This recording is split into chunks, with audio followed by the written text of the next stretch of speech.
dangerous territory. South Africa is standing at such a crossroad as we speak today. So we cannot continue to normalize corruption. We shouldn't continue to protect incompetence in the main from public servants.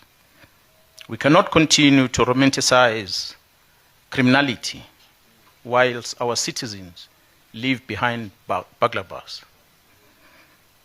When business collapse because of extortion, when communities suffer because of organized crime, and the public trust in institutions continue to erode. The truth is painful. A capable state cannot coexist with compromised institutions.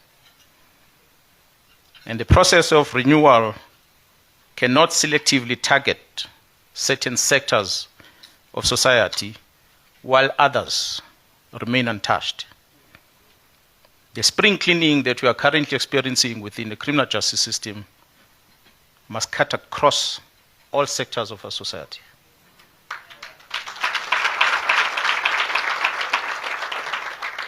Government departments at the national level, as well as the provincial level, municipalities, private sector, yes, law enforcement is affected, not only the South African Police Service, but all other law enforcement that we have, the private sector, and yes, of course, the media itself.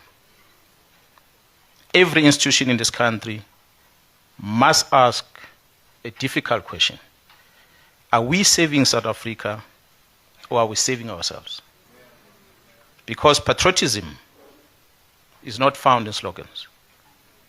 It is found in accountability. It is found in ethical leadership. And is found in courage. And it is found in a willingness to place the country before comfort.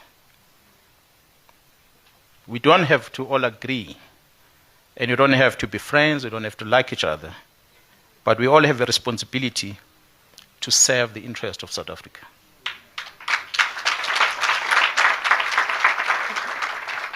So this country doesn't need heroes, but it needs principled people.